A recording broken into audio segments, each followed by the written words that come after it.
Oye, país, buenas noches, oye, país, yo soy Rudy González, gracias por su compañía en esta hora, qué bueno que me acompañan. Muchas lluvias, una o dos ondas tropicales, una detrás de otra, una vaguada, indican que esta semana completa vamos a tener lluvias en diferentes puntos del país. Hay muchas provincias bajo alerta y los detalles de estos y otros temas, incluso de un interesante panel de La Voz de los Estados Unidos de América sobre cómo se han disparado las alarmas en muchas partes del mundo debido a la sobreproducción de China que está colocando en muchas áreas y en muchos países. Estos y otros temas después de la pausa.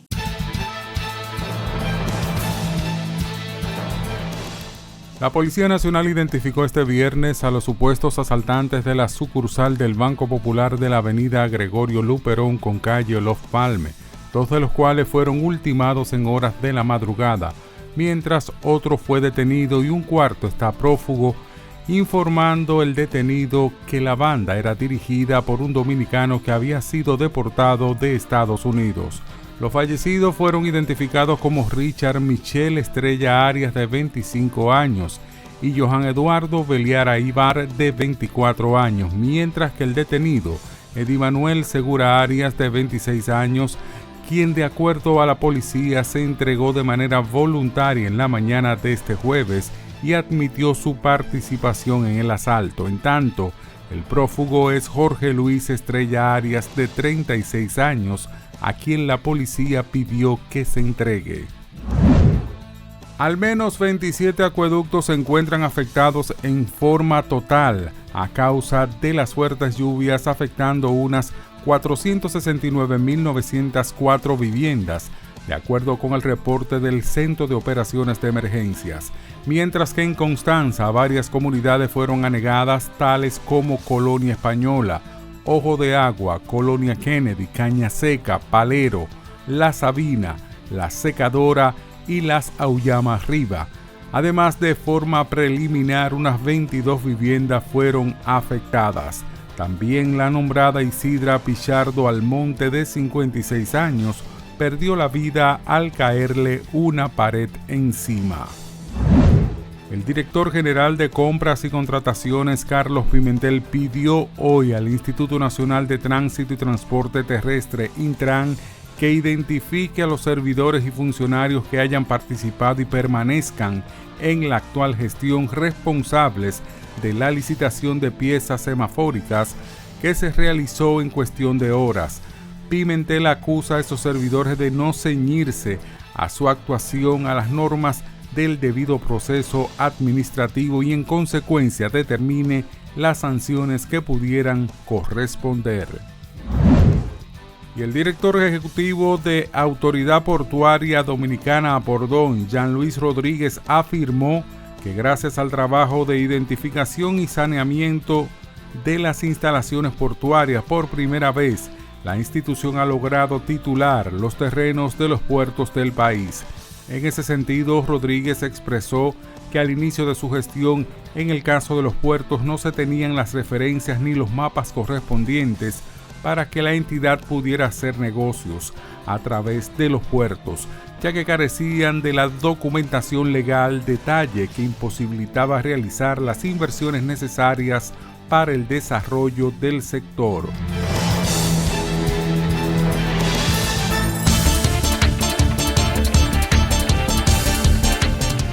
El presidente de Estados Unidos, Joe Biden, ha anunciado este viernes un nuevo paquete de ayuda militar a Kiev por valor de $225 millones durante una reunión con Vladimir Zelensky en París.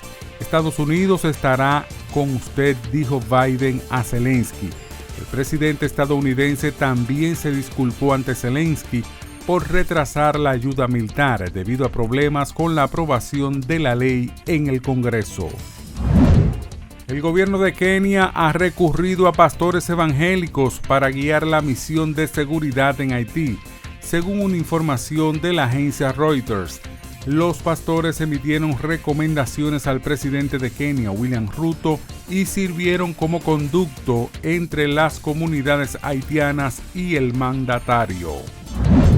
Votantes en Irlanda y República Checa acuden a las urnas en el segundo día de unos comicios al Parlamento Europeo en los que se espera un auge de la extrema derecha en los 27 países del bloque tras el maratón electoral de 4 días.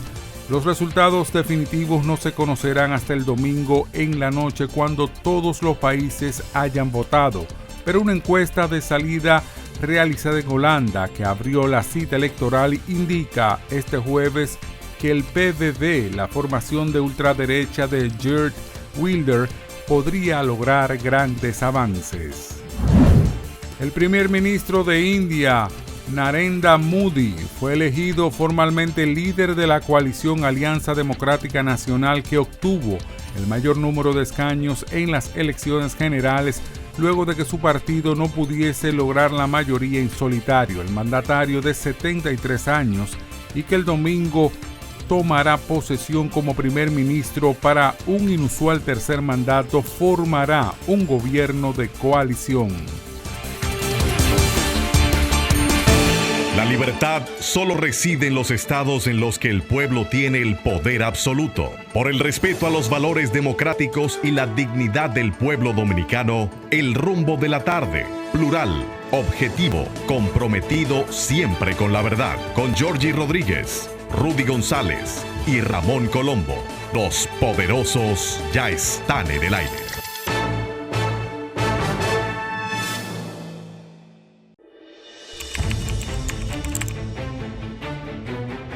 Periodismo de investigación, columnas, opinión, análisis, reportajes de fondo. Hora por hora, una completa plataforma multimedia. Periodismo con valor. Noticias horaporhora.com.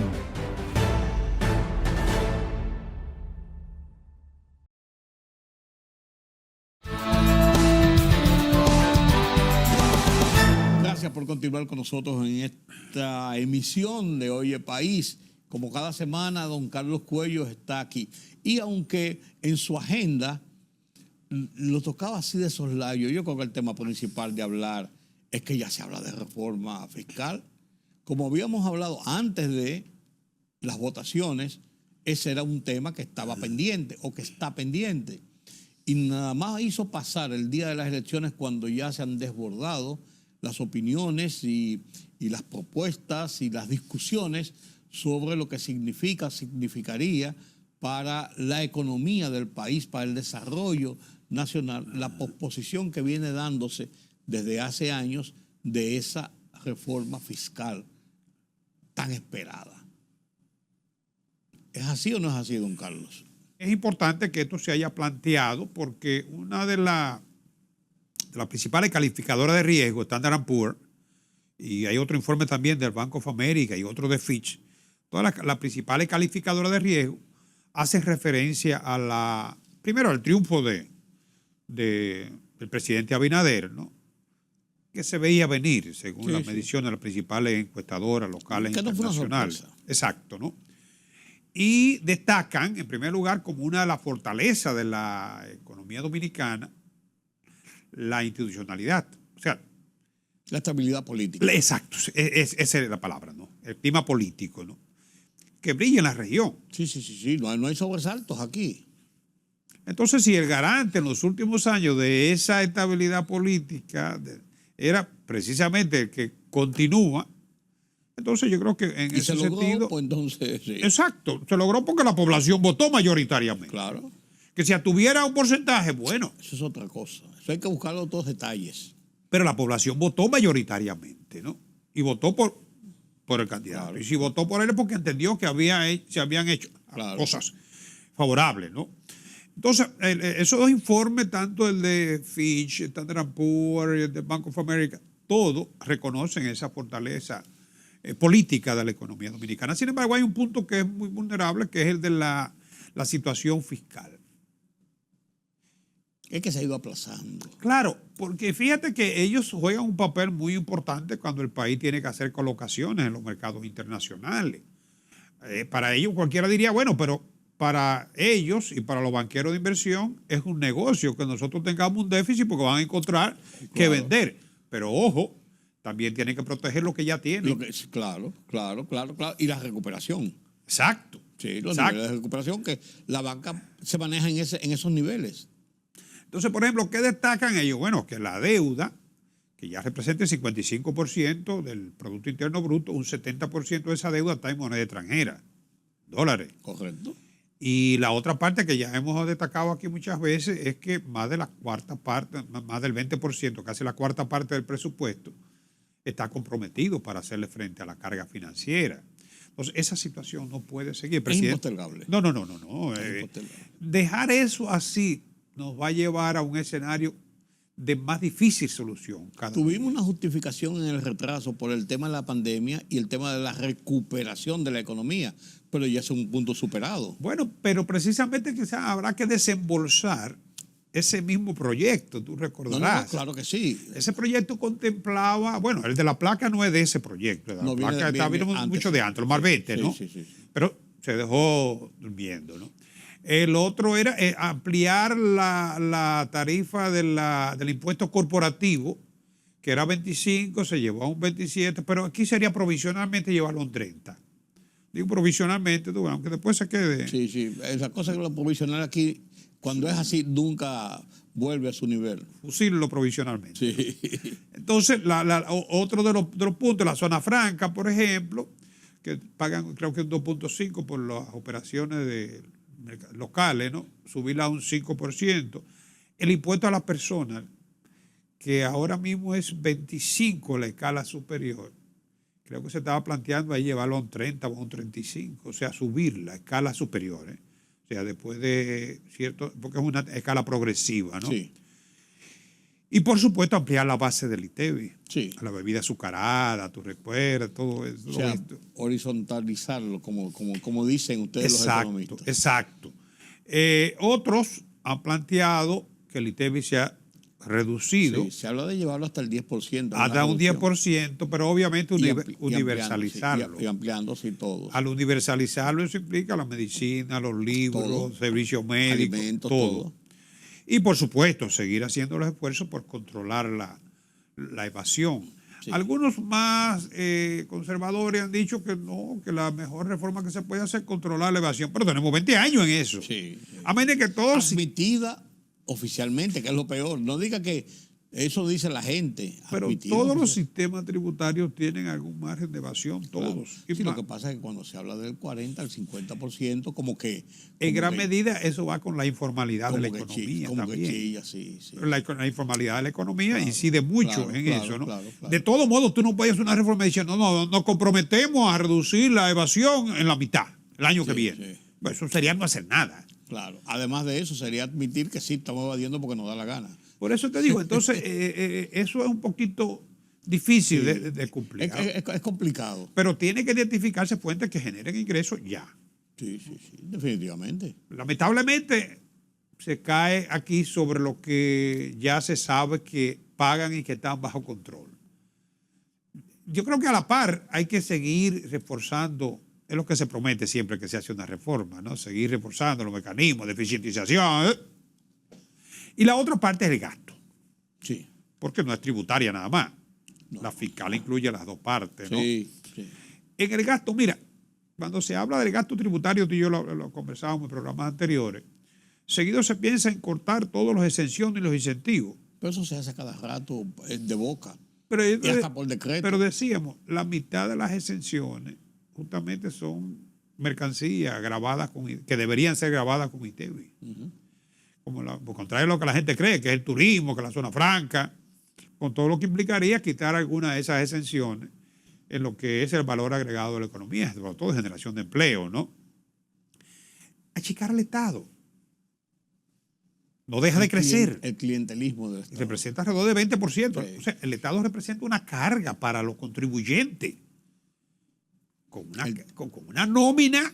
El tema es que si tú reduces esa nómina y reduces el Estado, estarías contribuyendo al tema del desempleo. Sí, pero y el tema del desempleo es uno de los objetivos principales en los Mira, gobiernos. si tú le quitas carga a las empresas, porque cuando tú le pones más carga a la actividad productiva, tú lo que estás es quitándole capacidad de inversión. Sí, claro. Porque tú pagas, por ejemplo, le vas a poner 30%. Ese recurso que las empresas utilizan para pagar los impuestos, no digo que no se paguen, ¿no? ¿Quién le podría dar mejor uso? ¿La empresa reinvirtiendo o el gobierno creando empleo No, la empresa improductivo? No, sería la reinversión, lógicamente. Claro, Claro. claro. O sea que aquí todo esto seguramente se va a desempolvar, la misma reforma Sí, porque son muchas aristas. de la misma del año 2021 y las experiencias anteriores se van a desempolvar. Pero lo que sí es cierto que yo creo que fue un buen pronunciamiento del presidente anunciar que ya está en agenda, ¿no? Y ya comienza el debate. Estas opiniones internacionales son muy importantes, Claro. pero hay otro punto que se me estaba quedando fuera ¿Cuál es? del análisis. ¿Sabe cuánto nos cuesta la transferencia al sector eléctrico? Uf, 1.500 millones de dólares. ese es uno de los Casi puntos. la mitad del déficit. Eso es uno de los puntos que el propio gobierno y el propio presidente ha dicho que es uno de los puntos pendientes, Claro. trascendentes, el tema eléctrico. Claro. Lo que cuesta el subsidio y lo que cuesta la realidad del costo de la energía. 1.500 millones de dólares, casi la mitad de lo que tenemos que buscar para cubrir el déficit. Solamente en el subsidio, lo que significa el costo de la energía para la producción nacional. Y de ese endeudamiento que nosotros tenemos. Tú te puedes analizarlo poco por parte y para el sector eléctrico seguramente casi, no sé qué, pero una alta proporción. Una alta proporción. Entonces fíjate que no solamente es aumentar el ingreso, sino también No. mejorar la manera de es cómo una está, consecución de planes de y de cómo se está proyectos gastando. y de acciones que tienen que ir en paralelo. Si tú Claro. haces tapar un parche y a lo mejor abrir un boquete mayor por otro lado. Ahora, una reforma simpática, yo creo que son términos incompatibles. No. Es que eso no puede ser una reforma política para ser simpática. No, eso es incompatible. Eso No, es como una muerte feliz. Claro, tiene que ser una reforma real. Claro. De cara al presente y al futuro inmediato. Y cuanto antes mejor. Hay que salir de eso. Y si el presidente no se va a reelegir, que ya lo prometió. Que hay que hacerlo. Y el momento es, ahora que no estamos en el momento político, cuando nos pasen 2 años, ya entramos en el laborantismo nueva vez hacia el 28. Incluso podría beneficiarle a su partido, porque si tú lo haces a tiempo, ya va a cosechar el fruto Claro. de esa reforma. Claro.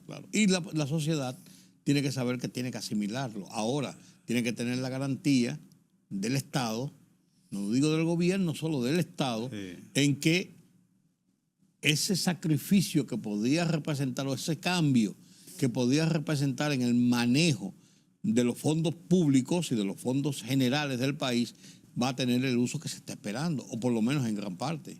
Claro. Porque si no hay esa confianza, Carlos, no estamos en nada. Claro, No estamos en nada. claro. Lo que ha seguido aumentando es la remesa y se fortalece. Sí, el Banco Central informó que para el mes de abril el país recibió 859.6 millones de dólares en remesa. El año anterior se había recibido 811, o sea que el mes de abril tuvo un incremento de un 6%. Da la casualidad que el acumulado para los primeros 4 meses del año es de 3.495.2 millones de dólares.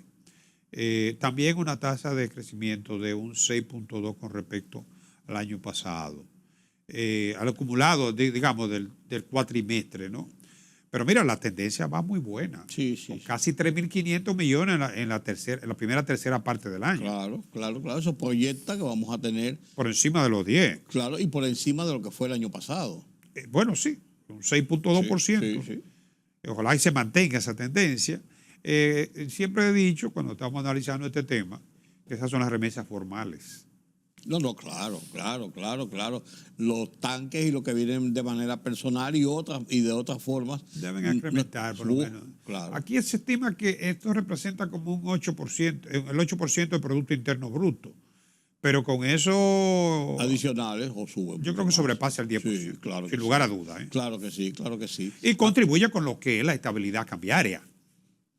Y el movimiento comercial, porque ese dinero va inmediatamente al comercio, es dinero de dinero para consumo. Y lo que tú siempre has dicho, que se atomiza. Sí. Sí, porque llega a muchos sí, hogares, a muchos sitios. en partidas pequeñas. Y ¿no? de gente que lo va a usar inmediatamente. Claro. Eso va al comercio. Más del eso va 95% es para atender necesidades del día a día. Claro, Del día a día. claro. Pero mira, así como las remesas se fortalecen, también la inversión extranjera.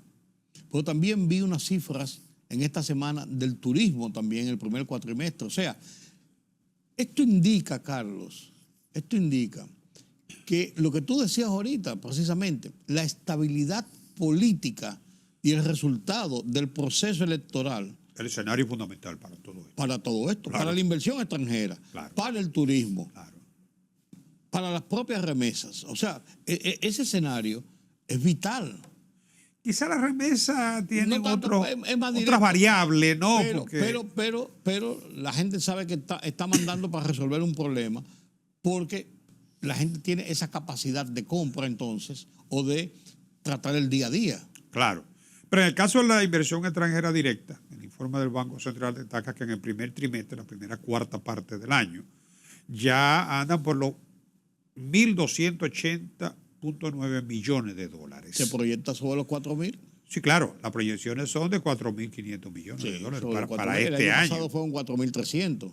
El año pasado. El año pasado, sí. 4.300. O sea que ya estamos por encima de los 4 en los últimos, Sí. excepto el año de la pandemia, que ya Sí, eso sí, fue un caso muy especial, ¿no? Y lideramos en la región, ¿no?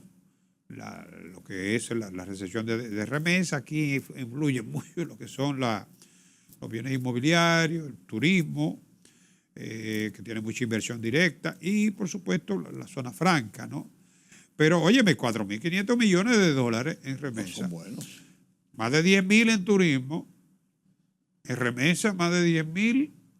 Y en inversión más de 4.000, 4.500 más o menos, es un bueno. Más de 40.000 millones. Eso en gran medida explica el comportamiento del tipo de cambio y la posición de reserva del Banco Central. Que digamos, la generación de divisa se ha mantenido y va creciendo al ritmo de la economía.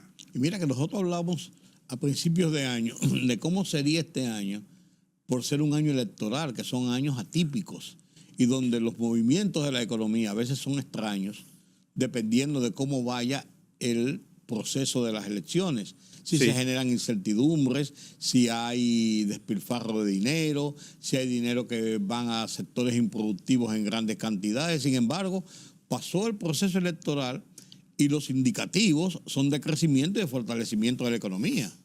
Así es. Que no hubo esa incertidumbre. Exacto. Sí. Y eso yo creo que es parte de toda la estructura de la situación económico-político-social del país. Y ayuda en gran manera a que cuando vengan reformas como la reforma tributaria o la reforma fiscal, cuando vengan nuevos programas, puedan tener una base de consolidación y de respeto de la sociedad para que se ejecuten. Claro. Eso es vital y es importante. Claro. ¿Qué pasó con el IMAE?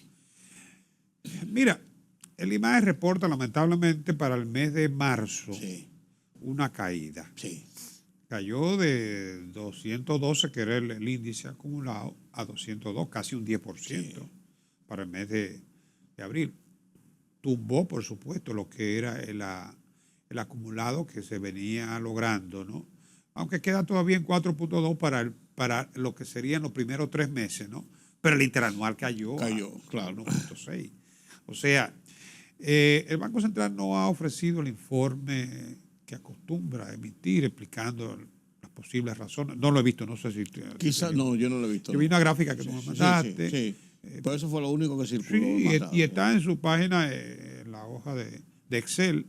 Pero ese informe, porque sería bueno conocer los posibles motivos, ¿no? Quizás ahora en la reunión que siempre se hace a final de mes de la Junta Monetaria para pasar revista, quizás salga un informe en relación a Yo esto. creo que sí, una variación de esa magnitud yo creo que debe ser explicada. Sí. Repito, aunque la caída fue muy significativa en la medición interanual de 1.6, el acumulado todavía está por encima del 4. Sí. 4.1, 4.2, ¿no? Sí, pero con el ritmo que llevaba, Claro. Es importante que haya una explicación de qué pasó. El anual fue 6.2 y Sí. 5.4, o sea que hay una caída que, ojalá, repito, podamos conocer más detalles, ¿no? Tuvo Semana Santa, pero la Semana Santa el movimiento no Sí, se detiene, o sí. sea... Al contrario, incluso fue una Semana Santa como normal, porque estamos involucrados con el tema del proceso electoral y eso, que no fue esta Semana Santa que todo se paraliza. Los fenómenos meteorológicos tampoco tuvieron esa incidencia, ¿no? No. No ha habido escasez, la producción no se ha detenido. No se ha detenido, claro. Pero como te digo, fue una caída. A veces suceden este tipo de situaciones porque obedecen a correcciones técnicas, ¿no? Pero eso, como quiera, yo creo que amerita. Es importante, claro, porque además de eso genera suspicacias. Claro ¿Qué que pasó? sí. Claro que sí. ¿Qué ocultan? Claro que sí. Se cree de una vez que se está ocultando algo subyacente por ahí. Y es posible que tengamos un rebote, porque eso pasa muchas veces cuando suceden estos comportamientos estadísticos inesperados. Es posible que haya un rebote, después de bajar, vuelva a subir. Pero es mejor explicarlo. Son los primeros 3 meses del año todavía, Pero claro, es mejor estamos por encima de explicarlo, 4. Sin embargo, la CEPAL tuviste que nos puso 4.2, Sí. liderando todavía la región, Sí, pero por debajo del 5. debajo del 5. Esa fue la proyección que Sí. nos dio la CEPAL. Bueno, vamos a ver cómo sigue. Ya entramos la próxima semana, ya entramos en el sexto mes del año, en el mes de junio. Ya la semana próxima.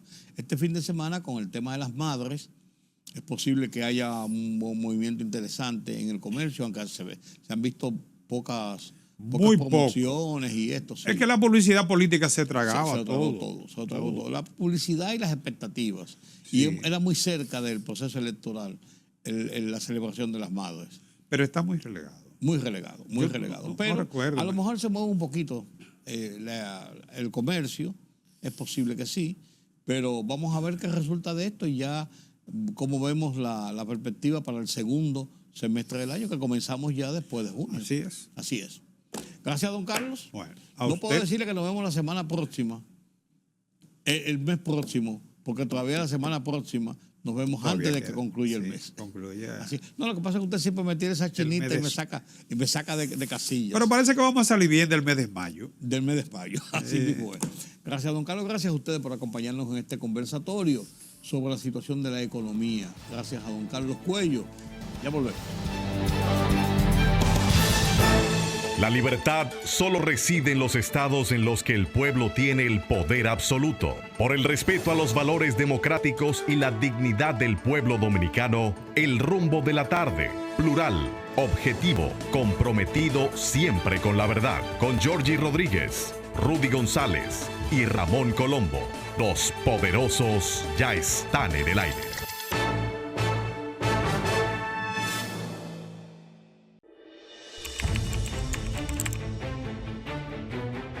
Periodismo de investigación, columnas, opinión, análisis, reportajes de fondo. Hora por hora, una completa plataforma multimedia. Periodismo con valor. Noticias horaporhora.com.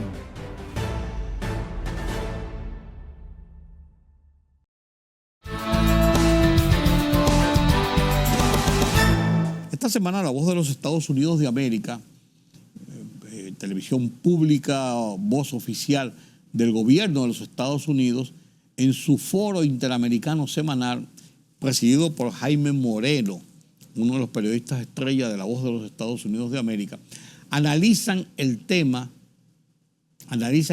de la sobreproducción que ha tenido China en el último año y cómo esto está inundando mercados internacionales, entre ellos mercados establecidos en Occidente, en América Latina, por ejemplo, y esto ha disparado las alarmas de los productores y de todo lo que puede provocar un desequilibrio de precios y de competitividad.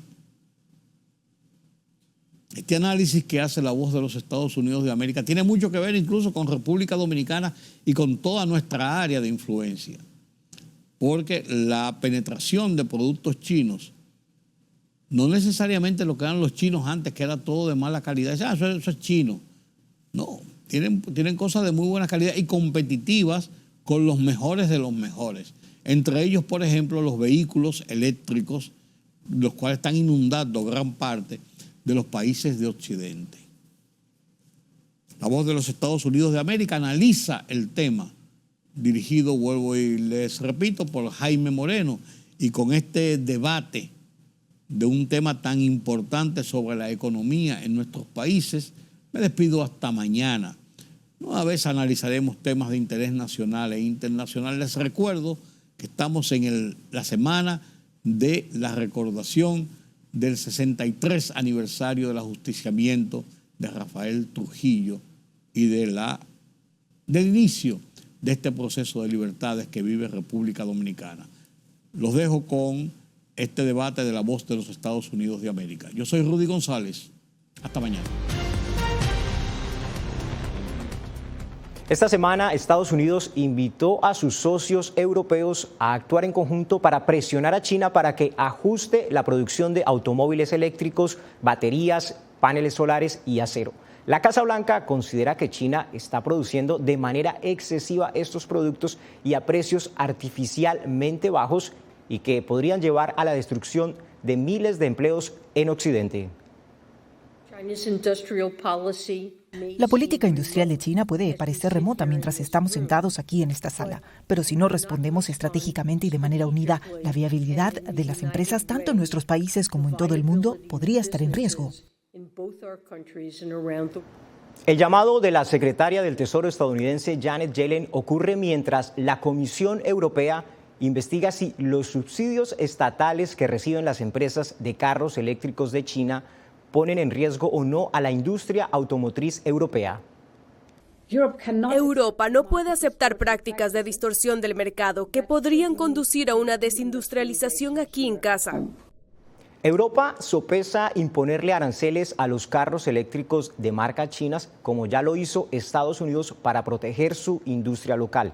En Latinoamérica, la preocupación no son los carros eléctricos, sino la llegada masiva de acero de China a precios bajos, que tiene en alerta a las siderúrgicas que generan empleos entre directos e indirectos, 1.400.000 puestos de trabajo más o menos. La posición del gobierno de China sobre las acusaciones en su contra de sobreproducción es que son una excusa de algunos países de Occidente para aplicar políticas proteccionistas, según lo dijo Wang Wenbin, vocero del Ministerio de Relaciones Exteriores de China.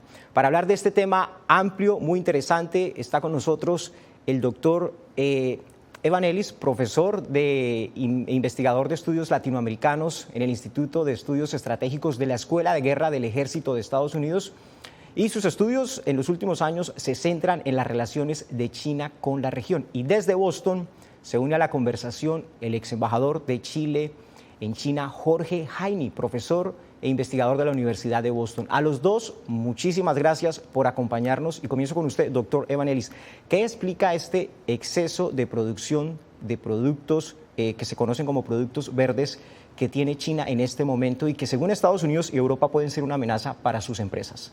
Bueno, parcialmente tiene que ver con la deceleración de la economía china, pero más que esto reflexiona un proyecto de China de promocionar su presencia de empresas en sectores estratégicos. Y en esto hay un elemento común en cuanto a lo de acero, en cuanto a lo de energía limpia, en cuanto a lo de los vehículos eléctricos. Y hay un patrón que vemos en todos los casos en que China identifica un sector estratégico, empieza con ciertas señales de apropiar la tecnología, especialmente con inversión en tecnología aplicado. Luego también vienen los subsidios o las obligaciones de empresas extranjeras de tener socios locales chinos para apropiar su tecnología.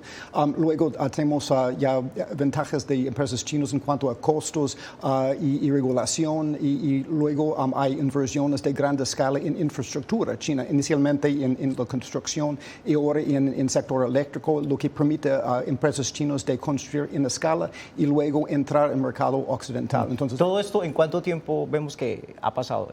desde que China comenzó esta apuesta, por lo menos en el tema de los carros eléctricos y las industrias verdes? Bueno, fue en los primeros años de 2000 que empezó en los sectores críticos como paneles fotovoltaicos, pero en cuanto a los vehículos eléctricos, más o menos empezó en 2010, o sea, con tecnología de baterías y los carros con las sociedades, con empresas como Tesla, pero también en Mercedes y entre otros. Es una apuesta que lleva más o menos entre 15 y 20 años en China. Para darle una idea de lo que estamos hablando, mire, en abril las ventas de carros en China cayeron 5,8%, mientras que las exportaciones aumentaron un 38%, según la Asociación de Autos de Pasajeros en China. Esta baja demanda por los carros de China en China, que es negativa al menos en el mes de abril, pero con una comparación de exportaciones del 38%, es lo que enciende las alertas en Europa y en Estados Unidos. Embajador Jaime, ¿hay posibilidades de que Europa responda al llamado de Estados Unidos de actuar en conjunto para hacerle frente al reclamo de exceso de capacidad de China? Bueno, obviamente Europa está sometido a fuertes presiones para que lo haga, pero no es obvio que Europa vaya necesariamente a seguir los pasos de Estados Unidos. Acá tenemos que tener presente lo siguiente, debido a que las importaciones de autos eléctricos chinos a Estados Unidos son prácticamente cero, no necesariamente se produce un desplazamiento, no necesariamente por estas tarifas va a haber una mayor presión de autos eléctricos chinos por entrar al mercado europeo. Ese es el primer punto. El segundo punto es que el tema es muy complejo. Hay empresas europeas que producen autos eléctricos en China y los exportan a Europa. ¿Qué va a pasar con eso? También hay empresas chinas en Europa produciendo autos eléctricos. Entonces, vivimos en un mundo muy interdependiente y no es llegar y aplicar tarifas a diestra y siniestra. Eso puede tener complicaciones bastante grandes. Y este tema está provocando un fuerte debate en Europa. El tema se está estudiando hasta qué punto hay subsidios demasiado grandes en China que abonan esto. Pero el tema básico, hay un tema acá que tiene que ver con los costos de producción, que son inferiores en China, y que lleva a que ella tenga ventaja en los mercados a lo largo y lo ancho del mundo. De manera que la respuesta no es clara. Yo creo que tenemos que esperar y ver qué es lo que va a decidir Europa, porque hay muchas variables en juego. Sí, como usted lo decía, profesor Jorge, Europa también produce carros eléctricos en China e inclusive Tesla, que es estadounidense, también tiene su propia planta en China. Doctor Ellis, ¿en qué se diferencian los estímulos que entrega China a sus empresas y que les permite tener esta gran capacidad de producción con los estímulos que también entrega Estados Unidos a estos sectores para impulsarlos? Bueno, con los Estados Unidos y China hay elementos de política industrial estatal en los dos, pero en el caso de los Estados Unidos realmente es un país mucho más economía del mercado. O sea, cuando empezamos a hablar de dirigir empresas privadas, es un poco como pastoreando gatos. Y también China tiene muchas más palancas. Tiene palancas en cuanto a control administrativo, en cuanto a control económico, etcétera, etcétera. Pero cuando vemos en toda esta cadena de realizar esta capacidad, por ejemplo, en cuanto a obligar socios para el desarrollo de la infraestructura, ¿no? En los Estados Unidos hay menos voluntad de soltar ciertas regulaciones de medio ambiente, etcétera, etcétera. También los Estados Unidos hasta ahora ha sido un poco roto en cuanto a los gastos, llegamos tarde a esto y no hemos gastado en los grandes proyectos de infraestructura que ha hecho China que permita este desarrollo de estas industrias y hasta cierta forma también no promocionamos tanto en el exterior nuestras industrias de forma coordinada como China hace con Franja y Ruta y con financiamiento y con coordinación entre empresas chinas. Pero aquí hubo un paquete grande que es el Inflation Act, que tiene... Esto se pasó hace 2-3 años en Estados Unidos y son las inversiones que se están viendo ahora. Pero como tal, la apuesta fuerte de Estados Unidos como política sobre las energías verdes, para hacer una comparación con China, ¿cuándo empieza? Bueno, realmente también empezó solo con la administración de Biden, aunque había elementos antes de esto. Pero cuando hablamos de Inflation Act, hay la cuestión si realmente estamos gastando en las cosas más productivo y realmente si tenemos la palanca de hacerlo de forma adecuada. Por ejemplo, también cuando hablamos de entidades como este Fondo de Fomentar el Desarrollo, Development Finance Corporation, también tiene muchos objetivos sociales para promover solo países más pobres, grupos marginalizados, etc. Cuando China promociona sus industrias, no tiene este mismo tipo de limitaciones y tiene más agileza. Sí, tienen condiciones diferentes. Profesor Jorge Jaini, ¿qué tanto músculo tiene China para mantener una política de producción que Estados Unidos la considera excesiva en la industria de tecnologías verdes y a bajos precios? Y aquí mismo le agrego otra pregunta. Existe la suspicacia en Estados Unidos de que esta es una política que va más allá de que China simplemente necesite mantener unos empleos, sino que apuntaría a quebrar a sus competidores en el resto del mundo. Sí, la verdad es que yo creo que esa pregunta parte de la base que la producción china de automóviles eléctricos y de otras fuentes de energía limpia, de energía verde, se debe en su abrumadora mayoría a los subsidios que le entrega el gobierno chino. Yo creo que esa es una premisa que realmente no corresponde. Obviamente hay algunos subsidios, pero esa parte es una parte bastante menor, según distintos informes, distintos estudios que hay. China lo que ha hecho se ha posicionado muy fuertemente en todo el área de energías limpias desde hace ya bastantes años. Y déjame dar solo un ejemplo. Un 90% de todos los buses eléctricos que funcionan en el mundo son de fabricación china. ¿Por qué otros países no han hecho lo mismo? Aquí China lo que ha aprovechado es lo que se llama en inglés First Mover Advantage y se ha posicionado muy bien en ese sentido. Entonces, la noción de que de alguna manera esto todo dependa de unos subsidios masivos, que son los que le permitirían a China producir a estos niveles, realmente no corresponde. China tiene ventajas comparadas en las áreas de energía solar, de energía eólica y en la producción de automóviles eléctricos. Algunos de ellos, el Seagull, se producen, vale $10,000. Muy pocos otros países están en condiciones de competir con eso. Pero eso se debe a que China tiene mano de obra, tiene expertos en inteligencia artificial, en computación, tiene las cadenas de suministro, en fin, tiene una serie de ventajas comparadas y ventajas competitivas que le permiten hacer esto. No es solamente un tema de subsidios. China niega que exista un problema de exceso de producción industrial, pero las cifras muestran que el año pasado aumentó sus exportaciones de acero a Latinoamérica en un 45%, llegando a 10 millones de toneladas, según la Asociación Latinoamericana del Acero al Acero. En el año 2000, China solamente entregaba en Latinoamérica 80,000 toneladas de acero. Hoy las consecuencias ya se sienten en el continente ante este aumento del acero. Por ejemplo, una siderúrgica de 70 años de Chile, Huachipato, no resistió y alcanzó a suspender operaciones, pero el gobierno de Chile reaccionó imponiéndole aranceles al acero de China y la empresa reactivó sus actividades. En el caso de Chile, la siderúrgica Huachipato estima que el acero que China está entrando llega con un 40% de precio más bajo que el acero que se produce localmente. Una situación similar se da en otros países de la región.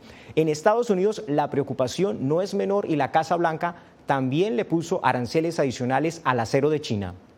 Debido a que las compañías siderúrgicas chinas producen mucho más acero de que el China necesita, termina enviando acero adicional al mercado global a precios injustamente bajos. No necesitan preocuparse por obtener ganancias, porque el gobierno chino las está subsidiando fuertemente. No están compitiendo, están haciendo trampa. Es el presidente Joe Biden en un encuentro con los trabajadores de la industria del acero en abril en Pensilvania. Profesor Jorge Jaini, si Estados Unidos está preocupado por los bajos precios del acero de China, ¿qué tan grave es la amenaza que se cierne sobre las siderúrgicas en Latinoamérica? Le agrego, usted decía que en las industrias de los carros eléctricos hay subsidios, pero no es lo único, pero la industria del acero, la intervención y la presencia estatal en China es bastante fuerte. Sí es. Y poca duda cabe que para la industria siderúrgica de América Latina ha sido un desafío muy grande. Tú acabas de dar la cifra sobre cómo ha cambiado eso. América Latina solía exportar acero a China, por increíble que parezca, hace 20 años. Y hoy día ese cuadro ha cambiado dramáticamente. Yo creo que el tema de las exportaciones de China al resto del mundo, China hoy día la mayor potencia económica en el mundo, si lo medimos en términos de paridad de poder adquisitivo, gran potencia comercial, tiene que ser evaluado caso a caso. Y yo creo que acá, en el caso del acero y en América Latina, obviamente hay un caso que se puede llamar de dumping y los países de la región tienen que tomar la medida del caso. En el caso de Chile, acaba de imponer aranceles por hasta 35% para bolas de acero que se utilizan mucho en la minería en Chile. Y eso fue lo que permitió que Huachipato volviese a reiniciar operaciones. Estaba con serias pérdidas y tuvo que cesar operaciones. De manera que yo creo que el caso del acero en América Latina nos indica que cada caso tiene que ser evaluado puntualmente. Lo que no puede ocurrir es tomar medidas que abarquen simplemente todas las importaciones de China, porque eso me parece que introduce profundas distorsiones. Entonces yo creo que la lección que tenemos que sacar de esto es que cada uno de los productos que viene desde China y que genera problemas en el mercado tiene que ser evaluado en su mérito. Se puede estudiar, se puede establecer si es que efectivamente hay dumping, y si hay dumping, tomar la medida del caso. Para eso tenemos las reglas que nos da la Organización Mundial de Comercio. Sí, es 1.400.000 empleos directos e indirectos los que genera la industria del acero en Latinoamérica. Como usted bien lo decía, profesor Jaime, Chile le puso aranceles, también lo hizo Brasil, también lo hizo México al acero de China.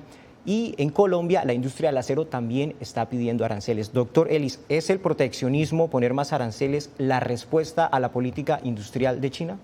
Bueno, el proteccionismo siempre tiene costos, pero también hay que reconocer que es ya justificado cuando hay distorsiones del mercado o también ciertas prácticas desleales. Entonces, en esto, lo que ha dicho mi amigo, colega, embajador Jaime, el problema es que, según los conceptos de competencia leal establecidos en la Organización Comercial del Mundo, lo que China hace no es exactamente leal y también los efectos no son aceptables. Primero que nada, cuando hablamos de los costos, o sea, si los costos vienen del subsidio fuerte de tecnología, si vienen con la obligación de transferencia de tecnología, si viene con ver con un costo artificial en cuanto a acceso a capital o planta o regulatorio, o sea, esto no es leal. Y también, como acabamos de hablar, si también por largo plazo los costos son de perder 1.4 millones de personas, porque para América Latina, siempre cuando hablamos de no deseamos meternos en la competencia entre los grandes, el problema es que tiene que ver con el futuro de América Latina también, porque estamos en el lucha para valor agregado. Y cuando hablamos de otros sectores como vehículos eléctricos, etcétera, que se base en la generación de valor en la economía del futuro, de perder esto y con todas las implicaciones no solo por valor agregado, sino por influencia y hasta consideraciones militares, no es aceptable. Entonces, en este contexto es a veces necesario, hasta lo necesario, de imponer algo de protección. Sí.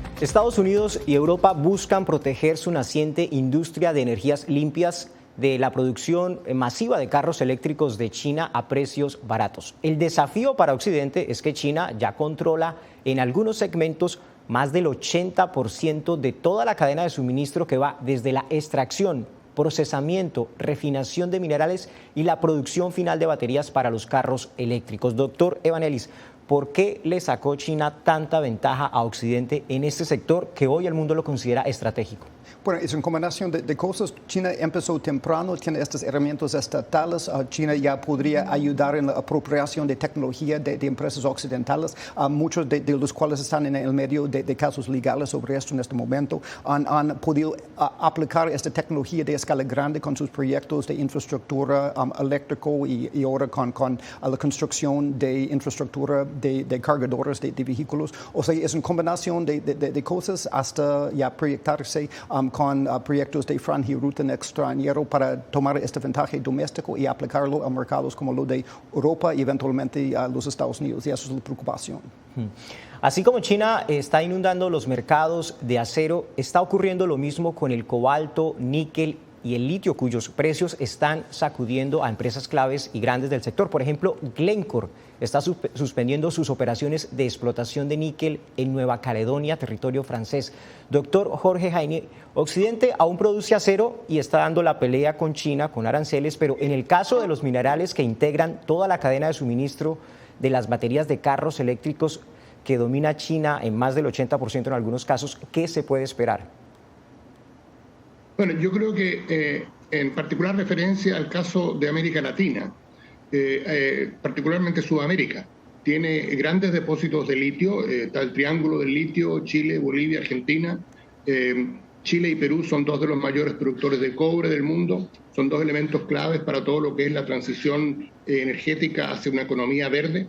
Yo creo que el desafío para nuestros países es poder subirse a ese carro de la energía verde, y dejar de exportar meramente estos minerales en forma cruda y comenzar a añadir valor. El caso de Chile en particular, Chile ha estado tratando de hacer eso, ha estado en conversaciones tanto con empresas chinas, Tianqi Lithium y otras, como con Albemarle, una empresa estadounidense, y lo que yo encuentro interesante, ha sido muy difícil. Estas empresas, ninguna de ellas, quieren de alguna manera dejar ellos procesar estos minerales en sus países. Yo creo que el gran desafío para Sudamérica es poder subirse a este carro de la energía verde y añadir el valor que se requiere. En una primera etapa, hacer baterías que permitan utilizar esto y añadir más valor, generar más empleo y hacer, en definitiva, lo que el desarrollo de nuestra región necesita. Yo creo que ese es el gran desafío que tenemos por delante. Llegamos a la parte final de Foro de la Voz de América. ¿Está Occidente a tiempo para revertir el avance de China en el sector de las energías verdes o ya es demasiado tarde? Empiezo con usted, la conclusión, profesor Jaini. Yo diría lo siguiente, yo creo que acá el gran desafío que tenemos como planeta, como humanidad, es enfrentar el cambio climático. Y yo creo que eso debe ser lo que tenemos que poner al frente y al centro. Yo creo que sería lamentable que por estas diferencias entre las dos mayores grandes potencias del mundo, Estados Unidos y China, que entre ambas representan un 40% del PIB mundial, ese objetivo se termine perdiendo y ese objetivo se termine derrotando. Yo creo que acá lo que sería ideal, y Estados Unidos ha señalado que quiere colaborar con China en materia de combatir el cambio climático. Yo creo que ese es el verdadero desafío. Y yo espero que estas diferencias por la producción de energía verde y de automóviles eléctricos y baterías, etcétera, no terminen obstaculizando ese que es el verdadero desafío que tenemos por delante. Doctor Evangelis, su conclusión final. Sí, ya es tarde, pero hay cosas que son importantes de hacer. Uno es, mientras que el gobierno va subsidiando esta transición verde, hay que tener cuidado que no vamos subsidiando también esas empresas chinas ya dominantes en sectores como fotovoltaico y ahora energía verde de carros, incluso los que podrían entrar indirectamente al mercado por otros países como México bajo USMCA.